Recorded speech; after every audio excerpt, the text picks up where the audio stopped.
दोस्तों, आपने 7 अजूबों के बारे में जरूर सुना होगा, जिसमें भारत का ताजमहल भी आता है। लेकिन क्या आपको प्राचीन समय के 7 अजूबों के बारे में पता है? प्राचीन समय के 7 अजूबे मध्य पूर्व, उत्तरी अफ्रीका और दक्षिणी यूरोप के कई असाधारण वास्तुकला थे। हालांकि प्राचीन दुनिया के 7 अजूबे किसे कहा जाए, ये हमेशा बहस का मुद्दा रहा है। अलग अलग लेखक दुनिया की अलग अलग जगहों को इस लिस्ट में शामिल करना चाहते हैं। पुरातत्वविद पीटर क्लेटन और मार्टिन प्राइस ने अपनी किताब the 7 wonders of the ancient world में 7 अजूबों के बारे में बताया है। इसके साथ ही उन्होंने लिखा है कि हमारे पास आज जो लिस्ट है वह 14वीं से 16वीं शताब्दी की है। तो दोस्तों, आइए जानते हैं प्राचीन समय के 7 अजूबों के बारे में। दोस्तों, नंबर 1 पे आता है मिस्र के पिरामिड। दोस्तों, मिस्र के पिरामिड हमेशा से पुरातत्वविदों में कौतूहल का विषय रहे हैं। मिस्र के पिरामिड जुड़े कई सवालों के जवाब आज भी ढूंढे जा रहे हैं। मिस्र का पिरामिड इकलौती ऐसी जगह है जो प्राचीन समय से लेकर आज भी अस्तित्व में है। इस पिरामिड का निर्माण 4600 साल पहले मिस्र के फिरौन कुफू के लिए एक मकबरे के रूप में बनवाया गया था। सन 1311 में इंग्लैंड में लिंकन कैथेड्रल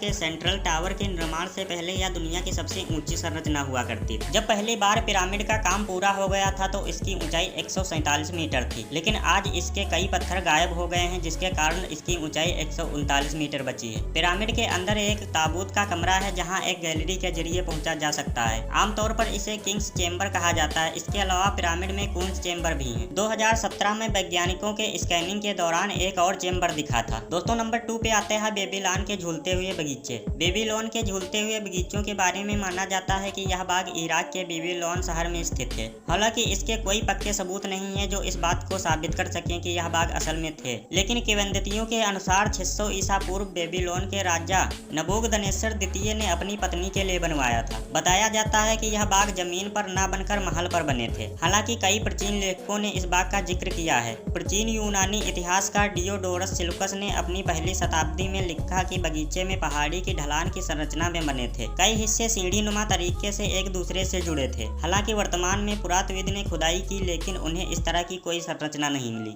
दोस्तों, नंबर 3 पे आती है ओलंपिया में जेस की मूर्ति। दोस्तों, प्राचीन ग्रीक लेखक स्ट्रैबो ने 64 ईसा पूर्व में लिखा है कि ग्रीस के प्रमुख ओलंपिक देवता जेस या बृहस्पति की मूर्ति लगभग 450 ईसा पूर्व में बनाई गई थी, जिसकी ऊंचाई 40 फीट की थी। इस मूर्ति की खास बात यह थी कि इसे बनाने में बड़े पैमाने पर हाथी दांत का इस्तेमाल किया गया था। बृहस्पति को इसमें बैठाया दिखाया गया है। इसमें इसका सर छत को छू रहा है, जिससे यह लगता है कि अगर यह खड़ा हो जाए तो छत को खोल देगा। सुएटोनियस ने लिखा है कि रोमन सम्राट कैलिगुला ने 40 ईसा पूर्व में आदेश दिया कि जेस के साथ साथ ग्रीस में स्थित सभी मूर्तियों का सिर काटकर लाया जाए। हालांकि कैलिगुला का आदेश लागू हो पाता इससे पहले ही उसकी हत्या हो गई थी। इस बात की कोई जानकारी नहीं है कि मूर्ति कब नष्ट हुई थी। माना जाता है कि 5वीं शताब्दी में जब ईसाई धर्म ग्रीस में फैला, उस दौरान यह नष्ट हुई होगी। दोस्तों, नंबर 4 पे आता है आर्टेमिस का मंदिर। दोस्तों, इतिहासकार माइकल एम्मेडोर्फे आर्टेमिस पर लिखी अपनी एक किताब में बताते हैं कि मंदिर करीब 550 ईसा पूर्व में बना था। इसे लीदिया के राजा क्रोएसस ने बनवाया था। यह मंदिर आर्टेमिस, जो जानवरों और शिकार से एक देवी मानी जाती है, शुरुआत में जब वह बना तो बहुत छोटा था, लेकिन इस इलाके में जीत के बाद क्रोएसस ने इसे काफी बड़ा बनवाया। सन 262 में भूकंप से मंदिर क्षतिग्रस्त हो गया।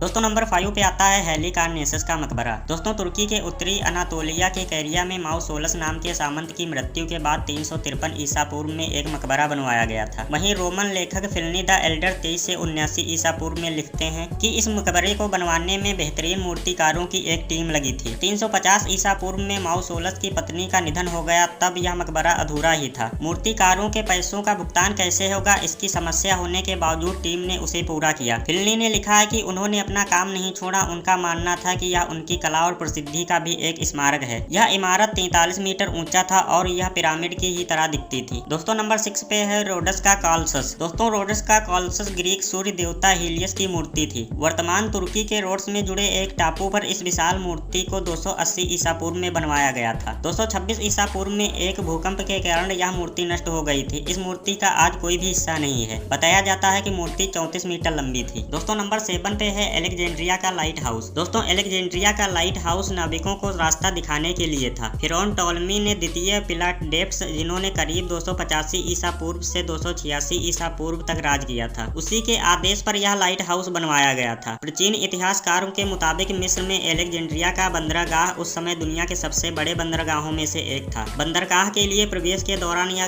फैरो के द्वीप पर बनाया गया था। दिन में यह लाइट हाउस एक आईने से सूर्य की किरणों को प्रतिबिंब करता था, वहीं रात में जब जरूरत पड़ती थी तो इसमें आवश्यकता के हिसाब से आग लगा दी जाती थी। बताया जाता है कि लाइट हाउस करीब 122 मीटर ऊंचा था। 14वीं शताब्दी में यह लाइट हाउस भूकंप से ढह गया था।